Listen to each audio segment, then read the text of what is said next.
De uma situação difícil ou uma notícia que parece irreversível. Seja qual for seu caso, saiba que Jesus é especialista naquilo que nós chamamos de impossível. Você está convidado a experimentar novos milagres de Deus em sua vida.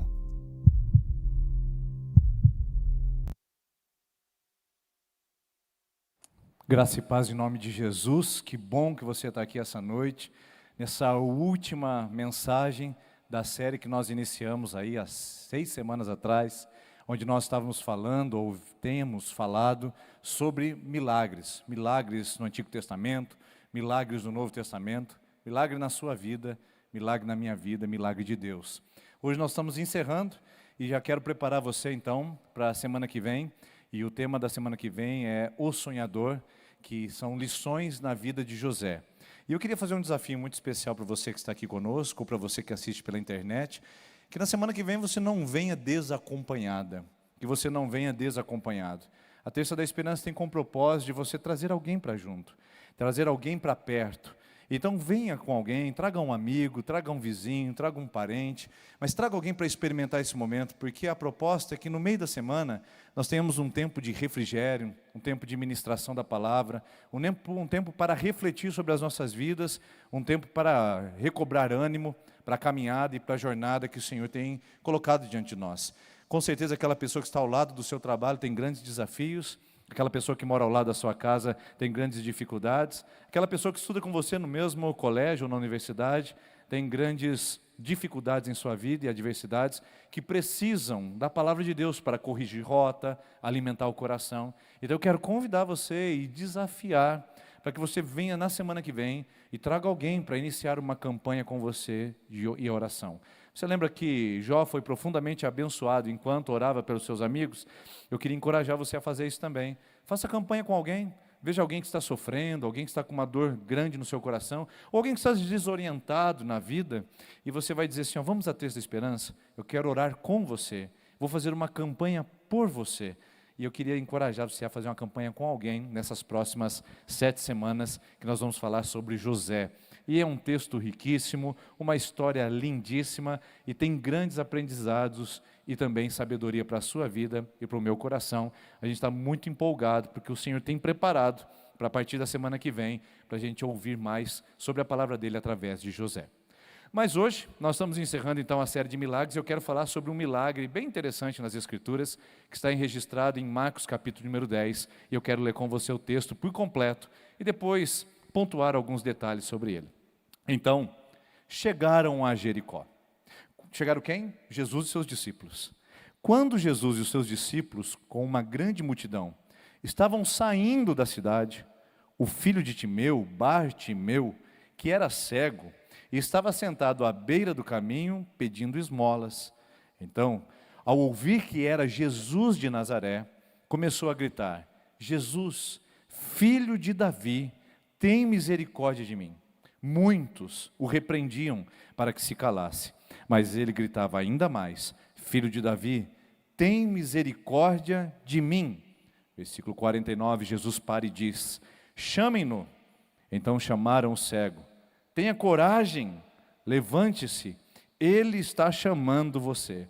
Lançando a capa para o lado, com um pulo ou com um salto, pôs-se de pé e dirigiu-se a Jesus. E então Jesus pergunta a ele, o que você quer que eu faça? E o cego responde, Rabone ou Rabi, eu quero ver. E então disse Jesus, vá, a sua fé te curou. Imediatamente ele recuperou a visão e seguiu Jesus pelo caminho. Eu quero mostrar para você 2 ambientes que esse texto nos expõe. Ele mostra primeiro talvez o contexto que muitos de nós têm vivenciado. O contexto que talvez tenha se apresentado na sua história até aqui, na sua família, na sua trajetória como profissional, como filho, como esposa. Uma trajetória às vezes de perda, de prejuízo, de tragédia, desastres ou sofrimentos. Esse texto mostra um cenário catastrófico no que diz respeito a quem esse homem era, ao ambiente que ele estava inserido. Mas o segundo momento desse texto mostra o ambiente ou fatores para o milagre. o ânimo que vem deste homem para buscar aquilo que Jesus tinha a oferecer. E é esse o tema dessa noite que eu quero trabalhar com você. Ânimo para você receber o seu milagre. Ânimo para você se colocar em pé e em direção àquilo que Jesus tem preparado para o seu coração. Então, vamos olhar esses dois ambientes separadamente. O contexto da tragédia e do sofrimento e os fatores para a recepção de um milagre extraordinário. Quero olhar para o contexto da tragédia. Vamos ver a identificação e como o texto bíblico trata de retratar este homem que era chamado de Bartimeu. Primeira questão que aparece é que ele era um mendigo. O que é um mendigo? É alguém que está em condição de vulnerabilidade. É alguém que está em condição de fragilidade. É alguém que precisa dos outros. Ele não tem condição de sobreviver sozinho. Ele não tem condições de se manter por si mesmo. Ele está à deriva, está perdido.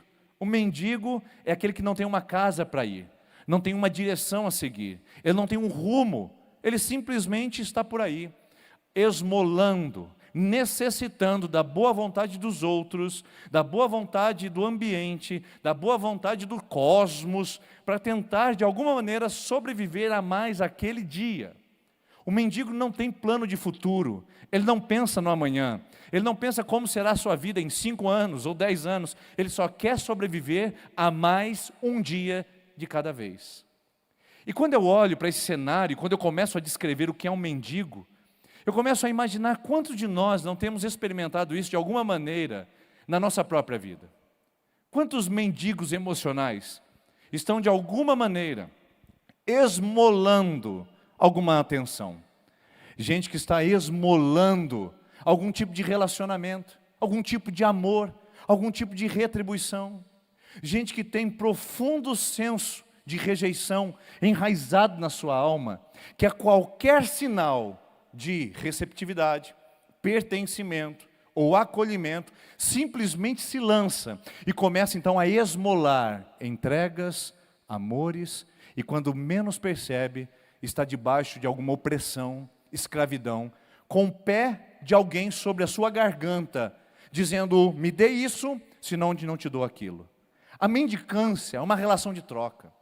A mendicância é uma relação de vulnerabilidade. Se explora a fraqueza, explora a fragilidade. E eu fico me perguntando, quantas vezes na minha vida eu não me posiciono como um mendigo? Quantas vezes eu não estou esmolando, porque eu não tenho aquele senso de provisão, eu não tenho aquele senso de segurança, de que o meu Deus vai prover. Quantos de nós que estamos aqui, estamos ouvindo essa palavra, não estamos de alguma maneira com um chapeuzinho na mão, tentando sobreviver a mais um dia? Então é mais um relacionamento, é mais um dividendo econômico, é mais uma promoção de carreira, é mais uma balada, é mais uma noite, é mais uma situação, e quando menos damos atenção a isso, nós percebemos que estamos sendo explorados. Eu quero perguntar se você que está sentado aqui a essa cadeira, não é um mendigo. Apesar de ter casa para voltar, apesar de ter carro para dirigir, apesar de ter trabalho para ter remuneração, lá dentro do profundo da sua alma, tem exploração. Tem gente explorando você. O diabo talvez seja o seu pior algoz, aproveitando da sua fragilidade e da sua vulnerabilidade, colocando você debaixo do pé dele, fazendo o oposto do que está registrado em Romanos capítulo número 16, que diz que em breve o Deus da paz esmagará Satanás debaixo dos nossos pés. Ao contrário de nós estarmos pisando sobre ele, ele tem pisado sobre nós, fazendo mendigar e rastejar por mais alguma coisa, por mais alguma bandeja ou algum manjar que ele coloque diante dos nossos olhos. Este homem começa a sua trajetória sendo chamado de mendigo. Mendigo é aquele que não tem noção de provisão. Ele só quer sobreviver um dia de cada vez. Quantas pessoas não vivem dessa forma? Sem sonho, sem futuro, sem perspectiva. Eu quero dizer para você, com todo respeito, com todo carinho, se você não tem perspectiva de vida, se você não consegue ter uma perspectiva de casamento, na sua própria família, não consegue ter uma perspectiva de futuro em relação à sua vida com Deus, não consegue ter uma perspectiva em relação à sua dignidade e identidade, você pode ter muito ao seu redor, mas ainda continua mendigando, ainda continua esmolando. E isso é um artefato poderoso do inimigo para nos manter longe das promessas de Deus. Quanta gente linda, quanta gente bonita essa noite, quanta gente bem formada, esclarecida, ilustre, gente importante, que infelizmente está perdendo a sua dignidade para esmolar diante do mundo. Gente que tem promessas de Deus, promessa de paz, promessa de alegria, promessa de provisão, gente que está cheia de promessas do reino na palavra. Cerca de 8.000 promessas estão de Gênesis a Apocalipse registradas para serem apropriadas por nós. E sabe o que acontece? Nos rastejamos à procura da próxima esmola, mendigando através das coisas desse mundo que Deus já nos deu pela sua graça maravilhosa. Quanta gente mendigando quando poderia ter acesso às promessas e à provisão. Mas esse homem, além de ser mendigo, esse homem também era cego. Se tem uma coisa que piora na condição da mendicância, é a cegueira. Porque o estado de vulnerabilidade só piora e só aumenta. Hoje, nós temos piso tátil. Hoje, nós temos informações em braille. Hoje, nós temos a cultura da acessibilidade. Imagina isso há 2.000 anos atrás, que nós estamos contando dessa história aqui. O que era ser cego há 2.000 anos atrás? Era estar completamente submisso à vontade humana. Não havia nenhum tipo de consideração por esse tipo de pessoa. Inclusive, eles eram amaldiçoados. Em João capítulo 9, versículo 2, os discípulos veem um cego de nascença e então perguntam a Jesus: quem pecou primeiro, foi ele ou seus pais? Ou seja, ser cego era um sacrilégio. Ser cego era uma deformidade espiritual e não apenas física. Havia várias considerações a respeito disso. Ser cego era não conseguir ter norte, não conseguir ter onde olhar, não saber para onde ir. E aí eu fico me perguntando, quantos de nós temos uma visão boa, mas ao mesmo tempo estamos cegados, estamos impedidos de enxergar a um palmo de distância da nossa vida espiritual? Porque pior do que ser um cego de nascença, pior do que ser um cego que não consegue ver fisicamente, é ser um cego que se recusa a ver espiritualmente. É ter plenas faculdades visuais e ainda assim ficar às apalpadelas. É ter plenas condições de enxergar e ainda assim ficar na cegueira desse mundo, tentando encontrar um rumo por si mesmo. Gente que tem condições de enxergar tudo, mas que não vê nada, por causa da escuridão que vive, por causa das escolhas que faz, por causa das experiências que tem, que permite que os seus olhos sejam fechados e não consegue encontrar uma direção, um destino. Um cego é aquele que não sabe para onde olhar. E pode ser que talvez alguém ou alguns de nós estejamos assim. Conseguimos ver tudo, mas ao mesmo tempo não conseguimos enxergar nada. Os nossos olhos conseguem captar imagens, mas não conseguem decifrar mensagens. Os nossos olhos conseguem capturar contextos, mas não conseguem interpretar situações. Vemos a esposa, vemos os filhos, vemos o trabalho, mas não conseguimos enxergar o que está por detrás disso. E nos recusamos a ver. O pior tipo de cego é aquele que consegue ver fisicamente, mas jamais é capaz de enxergar espiritualmente. Para piorar a situação do contexto, esse cego era mendigo e era filho de Timeu. Ele tinha uma casa, ele tinha uma família, ele tinha um sobrenome, mas esse é o problema. Não basta você ter sobrenome, você precisa ter nome. Quem era Bartimeu? Se você olhar o texto, é muito interessante a descrição. Diz assim: e Jesus passando, encontrou Bartimeu, filho de Timeu. Se eu fosse traduzir literalmente a palavra, seria mais ou menos a seguinte: e Jesus, passando por Jericó, viu o filho de Timeu, que era filho de Timeu. Percebeu? A palavra Bar significa filho em hebraico. Ou seja, Bartimeu, filho de Timeu. É uma redundância. Quem era Timeu? Era o pai do cego. Quem era o cego? Não sabemos o nome dele. Ele é filho de Timeu. O senso de identidade desse homem não era dele. Era do seu próprio pai, de outro. Quem era ele? Um anônimo, um desconhecido. Alguém que tinha uma linhagem, mas não se apropriava dessa linhagem, porque era um Zé Ninguém. Não basta ter um sobrenome. É necessário ter um nome. Deus não tem netos. Deus tem filhos. Por isso não basta você ter um sobrenome de alguém, você precisa ter um nome, uma identidade, uma dignidade. Você não pode atribuir o seu senso de dignidade a um outro sobrenome. Você não pode atribuir o seu senso de dignidade a quem você é no trabalho. Porque às vezes a gente pergunta para a pessoa, quem você é? Aí a pessoa diz, eu sou o vendedor. Não, é o que você faz, você não é vendedor. Eu sou o bancário. Não, é o que você faz, não é quem você é. Eu sou o veterinário. Não, é o que você faz, não é quem você é. Eu sou filho não sei de quem. Não, não é quem você é lá, eu quero saber quem você é aqui. Quantas pessoas estão com a sua dignidade e o seu senso de identidade atrelado para fora deles? É o que eles têm, é o bairro que moram, é o lugar que frequentam, é a viagem que fazem, são as fotos que postam, são as pessoas com as quais convivem. Quanta gente associa o seu senso de dignidade ao Timeu e não a si mesmo. Gente está na beira do caminho e não percebeu e não se deu conta que está mendigando e esmolando em cima da dignidade de outra pessoa, de outro alguém. Esse texto para mim é muito pictórico. Para mim é uma imagem ilustrativa da nossa condição. Muitas vezes esmolando na vida, cegos diante de tudo que a gente está fazendo, umas bobagens que a gente faz, que a gente fala, não é possível. Não é possível que uma pessoa está fazendo isso. É que ela não vê. E o pior tipo de cego é aquele que não consegue enxergar. E gente que está associando a sua dignidade a outro e não a si mesmo. Ou quem é em Deus. Gente que tem linhagem real.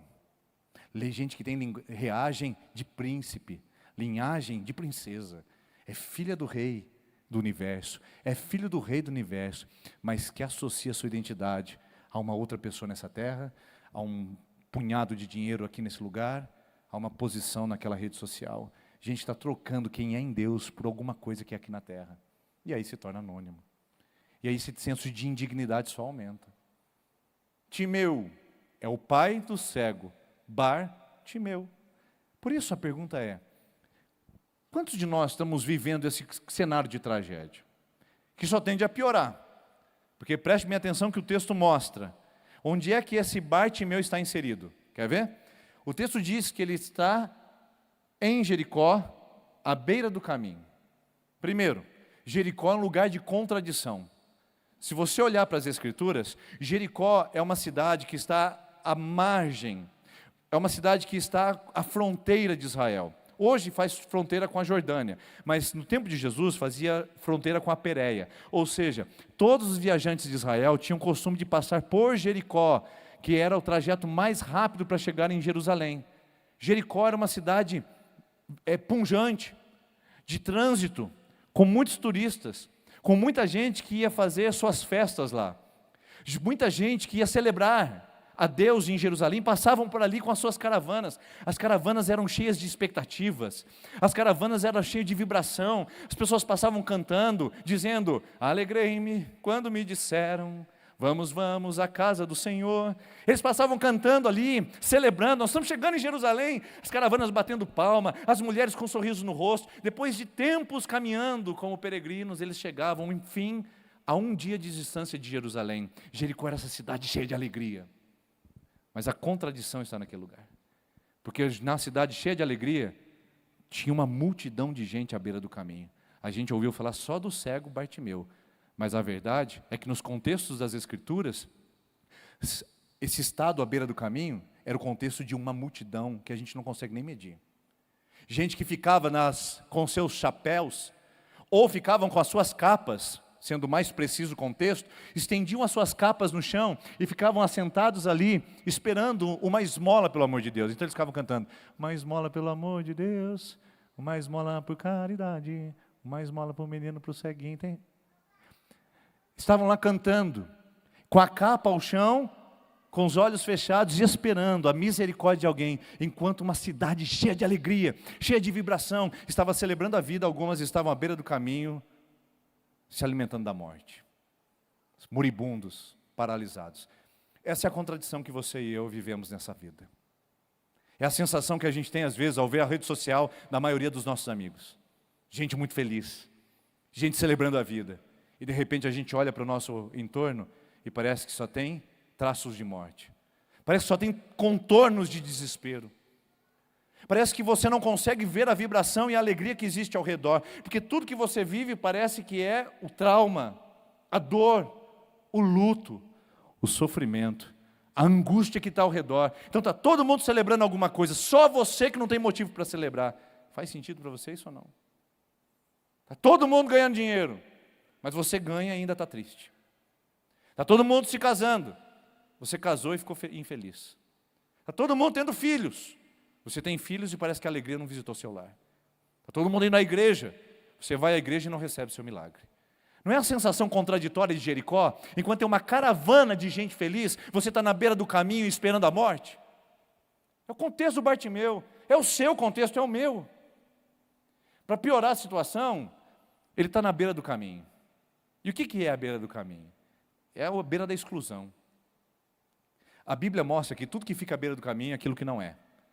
Em Mateus capítulo 13, quando o semeador lança sementes, a semente que cai à beira do caminho não chega nem a brotar. Porque as aves vêm e roubam, é vulnerável demais, está solto demais. E às vezes é isso que está acontecendo na sua vida, né? Sentado, marginalizada, excluída, rejeitado, abandonado, estereotipado, trucidado. Eu não sei quais palavras que fazem sentido para você. Estou soltando algumas aqui que vêm ao meu coração, para que quem sabe isso faça sentido e você diga, pastor, é comigo. Eu acabei ficando na beira do caminho, porque a minha família disse que eu nunca seria nada. O meu pai falou que quando eu me separasse, que eu não podia voltar para casa. Aquela pessoa disse que se ele largasse de mim, eu nunca seria ninguém. Aquela pessoa que disse no trabalho, que se eu saísse daquele emprego, eu iria sempre ser um frustrado e um fracasso. Gente que está aqui e que não consegue se ver em algum lugar porque só se sente à beira do caminho. Tem casa, tem família, tem trabalho, mas a sensação contínua é de que está sempre na margem, sempre excluída, sempre abandonado por alguém. E aí, para sacramentar a situação, nesse texto tão emblemático, a gente tem o grande finale. O grande finale é que esse homem está em Jericó, a cidade das contradições, à beira do caminho, lugar da exclusão, e ele está naquele lugar sendo impedido pela multidão. A hora que ele a hora que ele ouve que Jesus está passando por ali, ele simplesmente dá um berro, mais ou menos assim. Jesus, filho de Davi, tem misericórdia de mim. E falando desse jeito, às vezes ele começa a incomodar. E alguém fala, shh, shh, para. E aí ele fala, Jesus, filho de Davi, tem misericórdia de mim. A multidão começa a ficar incomodada, imagina só.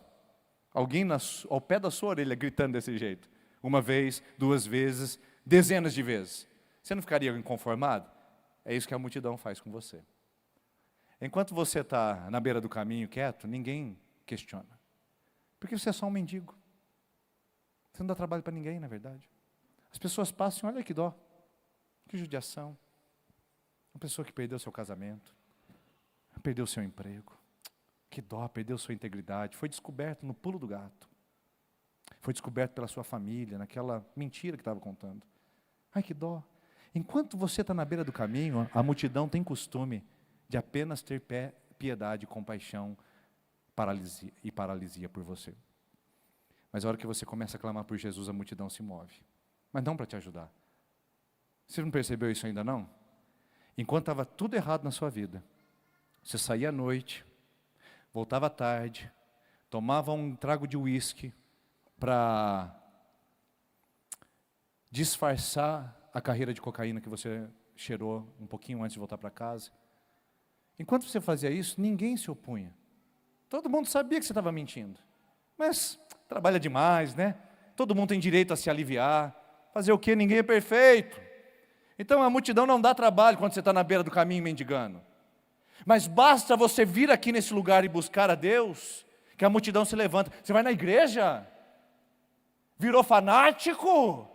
Vai dar dinheiro para pastor? Cuidado que a igreja é tudo mentiroso, hein? que você na igreja? De novo, outra vez você vai na igreja? Irmãos, isso é multidão. Quantos de vocês não estão passando por isso exatamente agora? Enquanto você está na beira do caminho esmolando, as pessoas olham e falam assim, ai coitadinho, mas basta tentar se levantar, a multidão diz não, fica quieto, para com isso.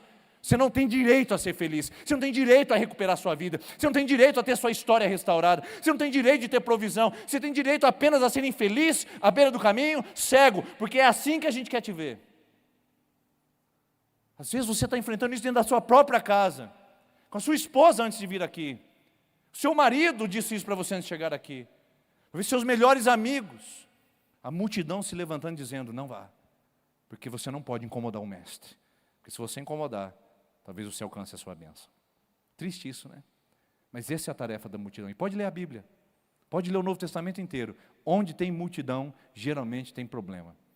O Bartimeu não consegue ir por causa da multidão. O Zaqueu não consegue ir por causa da multidão. A mulher do fluxo de sangue não consegue ir por causa da multidão. O paralítico não consegue ser curado por causa da multidão. A multidão parece que impede as pessoas de chegar a Jesus. E qual é a sua multidão? Qual é o seu desafio? Aí, irmãos e irmãs, como é que faz com esse cenário? Um homem nessa condição, nesse ambiente, só pode chegar como você chegou aqui essa noite, destruída. Só pode chegar como você chegou aqui nesse lugar, abatido, dizendo, não, a minha vida não tem mais jeito. Não tem quem possa me salvar. Estraguei tudo, baguncei tudo. Olha só o que o mundo me fez, olha o que a minha história me trouxe, olha só o que Deus me proporcionou. Eu estou fadado a ser um cego à beira do caminho, sem identidade, num lugar cheio de alegrias, onde eu só experimento a morte, excluído de todas as benesses e bênçãos da vida. Você está sentindo assim? Você sente assim? Essa é a sensação que você entrou carregando no seu coração, ou ligou esse vídeo essa noite, ou nesse lugar? A minha palavra para você é que não para aqui, porque esse é um ambiente da destruição, e você e eu temos isso em comum. Ninguém é poupado desse mundo, queridos. Todos nós somos levados de alguma maneira à mendicância. Mas só mendiga quem quer. Quem aceita essa condição. Quem permite ser explorado pelo diabo ou por quem seja.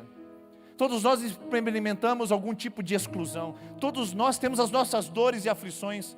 Todos nós temos as nossas contradições de vida. A questão é se a gente vai ficar nisso ou se a gente vai tomar alguma atitude. E esse é o ânimo para o milagre. Porque o texto diz que aquele cego, ouvindo que Jesus ia passar por ali, ele está cego, mas não está surdo. Talvez você deixou de ver algumas coisas na sua vida, mas eu quero dizer que Deus abre os seus ouvidos hoje, para você ouvir a palavra dEle aqui nesse lugar. Você pode estar cego, você pode ter a sua visão embaçada, pelas suas dores, pelas suas lágrimas, pelos seus dilemas, mas você não está surdo. Você não está surda, a palavra de Deus está sendo pregada, há uma solução, há um caminho, há uma direção de Deus para o seu coração. Você pode até estar cego, mas não está surdo. Aquele homem escuta que Jesus está passando por ali e diz, opa, eu escuto esse nome. Então, ao escutar, ele começa a clamar. É o que a gente faz aqui na terça-feira. O nosso propósito é que você levante do seu lugar, venha aqui à frente e receba uma oração no intuito de falar, Senhor, só o Senhor pode me ajudar, o Senhor pode interferir. E esse clamor desse homem pode ser dividido em 3. Eu não tenho tempo para explorar tudo isso aqui, o texto é muito rico, mas só vou mencionar para você. Primeiro, é um clamor de perseverança. Ele clama até incomodar a multidão. Persevere. Se você vai começar a sua campanha de oração hoje, deixa eu pegar aqui um cartão. Tem alguns temas para você começar a sua campanha. Por saúde, emocional, financeiro, familiar ou espiritual. Clame. Não pare, não desista, não desanime. Um clamor perseverante. Segundo, é um clamor de reconhecimento. Ele clama dizendo, Jesus, filho de Davi. Percebeu? Ele sabe quem é Jesus. Não é o Jesus atendente de balcão. Não é o Jesus manipulável. Não é o Jesus divindade que pode ser colocado a meu favor. É o Jesus filho de Davi. É o Rei dos Reis e o Senhor dos Senhores. Há um reconhecimento. Aqui nós não pregamos um homem. Aqui nós não pregamos uma mandinga. Aqui nós não pregamos uma simpatia. Aqui nós não damos horóscopo para você consultar. Aqui nós não falamos de alinhamento de astro. Aqui nós não falamos de harmonia energética. Nós não falamos de pontos chakras. Nós falamos de Jesus. Ele é o Filho de Deus. E Ele pode transformar a sua história. Só Ele. Por isso nós abrimos esse lugar toda terça-feira, quer com muita ou pouca gente, para dizer: Jesus, o filho de Davi, pode mudar a sua história, pode mudar a sua vida, pode transformar seu coração.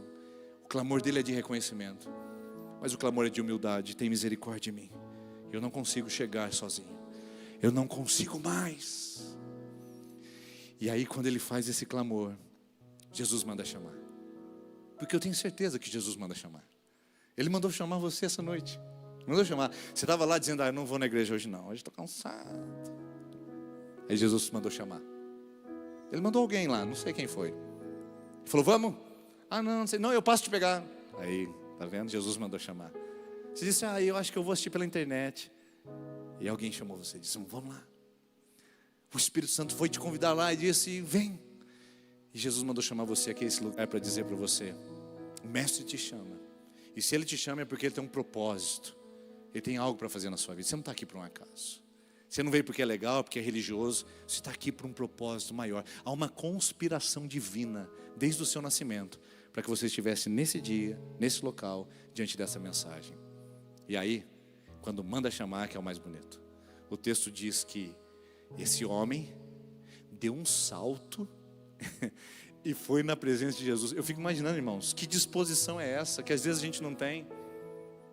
Jesus tem um milagre na sua vida, tem um milagre na sua história, tem um milagre no seu casamento, tem provisão para você. Você nunca mais vai mendigar amor, você nunca mais vai ficar debaixo do mamão do dinheiro para tentar ser alguém na vida. Você nunca mais vai precisar de uma carreira de cocaína para sentir o seu coração aliviado de novo. Você não vai precisar de mesa de bar para você sentir leve novamente. Não, você não vai precisar de mais nada disso. Jesus tem tudo que você precisa.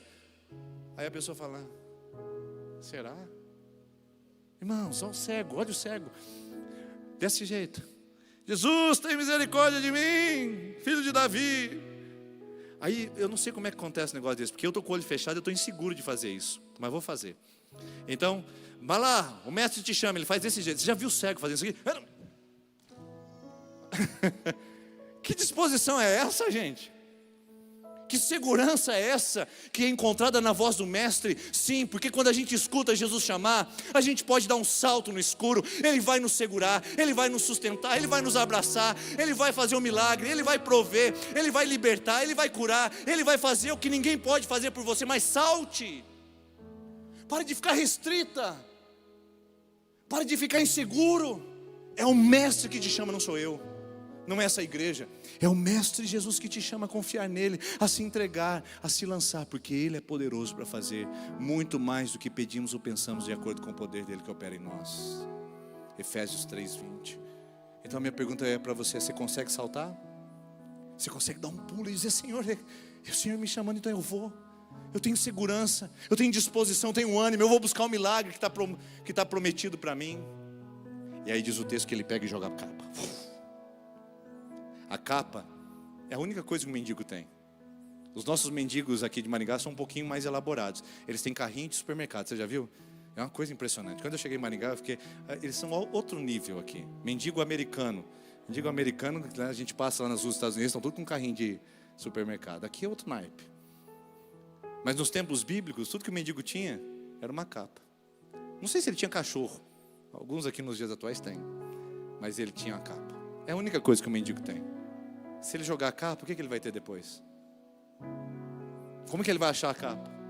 Para se aquecer do frio e para ser o lugar da sua mendicância. Porque ele estendia a capa para mostrar que ele era mendigo. Quando ele ouve Jesus chamar, ele faz assim: ó, eu não preciso mais disso. Pode pegar aqueles corotinhos, pode pegar aqueles vidros de uísque que está na sua casa, jogar na pia e falar: eu não preciso mais disso. Você pode pegar aqueles medicamentos, olhar para eles e dizer o seguinte: eu vou consultar o meu médico, vou fazer o desmame gradual. Porque eu não estou chamando você para ser inconsequente, tá bom? Nós somos coerentes com isso. Você vai falar para o seu médico: eu quero começar a diminuir o remédio, porque Jesus vai me curar. Jesus já me curou e agora eu vou fazer os desmames desses remédios. Faça isso com ousadia. Procure o seu psiquiatra e comece a se levantar, se aproprie de um milagre na sua vida. Jogue a capa. Para de ficar segurando aquele perdão que você tem que entregar a alguém. Joga a capa, minha irmã. Diga: não preciso mais de rancor, de ódio. Jogue a capa e confie naquele que pode ser o sustento, a provisão da sua vida. Você que quer a aprovação de alguma coisa na sua história, joga a capa, porque o mestre já te aprovou. Ele diz que você é importante, que você vale muito a pena, tanto que ele morreu na cruz por você. Você vale. O que as pessoas dizem não vale nada, mas o que ele fala ao seu respeito vale tudo. Jogue a capa e confie na promessa dele. E então, para finalizar a história, quando o cego se apresenta diante de Jesus, sem capa, meio perdido, desorientado, Jesus pergunta para ele: o que queres que eu te faça? É uma pergunta estranha, né? Imagino que ele poderia ter pedido: eu quero um curso de braille. É o que muitas pessoas fazem. O que você quer que eu faça? Aí você fala assim: eu queria um emprego novo. Aí Jesus fala assim: não, você não entendeu nada. Eu não estou aqui para te dar um emprego novo. Eu estou aqui para te dar vida. Vida. Tem gente pedindo cão guia. Você imagina só: o que queres que eu te faça? Cego Bartimeu, ele diz: eu quero um cão guia, porque eu quero. Irmãos, você acha que na frente de Jesus a gente vai pedir colateral? A gente vai pedir alguma coisa periférica? Não, a gente vai pedir o centro. Eu quero meu casamento restaurado, eu quero minha dignidade de volta, eu quero a cura do meu coração, eu quero a cura das minhas emoções, eu quero a provisão no meu coração, eu quero a segurança que me falta. Eu não quero ficar com periféricos, eu não quero propriedades, bens, recursos, eu não quero validação da sociedade. Eu quero Jesus, eu quero ver, eu quero enxergar. Por isso, na campanha da Terça da Esperança, peça o que você precisa no Senhor e não o que você precisa para você. Porque a palavra de Deus diz que Ele ouve, Ele atende e Ele responde. E responde de uma maneira linda. Primeiro, que o cego volta a ver. E segundo, que o cego segue a Jesus. Essas coisas são maravilhosas. Porque nós não queremos que você apenas receba uma cura física. Nós queremos que você receba um toque eterno, uma salvação de Cristo, para você seguir Jesus todos os dias da sua vida. Não apenas num momento, mas todos os dias da sua vida. Seguir e andar com Jesus. Vamos ficar em pé, vamos orar juntos. Nós temos uma linda canção para ser ministrada ao seu coração. Eu queria que você fechasse os seus olhos para orar com você. A equipe de intercessão pode vir aqui à frente, por gentileza. Nossos pastores, intercessores, podem se posicionar. E você com seus olhos fechados, eu quero perguntar: que cura você precisa hoje? O que você precisa que seja restaurado na sua vida? Jesus está te chamando, dá um pulo. Se movimenta, minha irmã. Se sacode, meu filho. Jesus está te chamando. Você não precisa ficar agarrado aos seus recursos. Vá até Ele. Se entregue, porque Ele é poderoso. Ele pode fazer. Ele pode realizar. Ele é poderoso. Em nome de Jesus, essa noite, enquanto nós cantamos essa canção, você que quer dar um salto e começar uma campanha, você vai vir aqui à frente, vai receber uma oração, vai pegar esse cartão e vai levar para sua casa. E você vai começar o processo de restauração na sua vida. Dá um salto, dá um pulo, porque em Cristo esse pulo será seguro. Confie nele, descanse nele.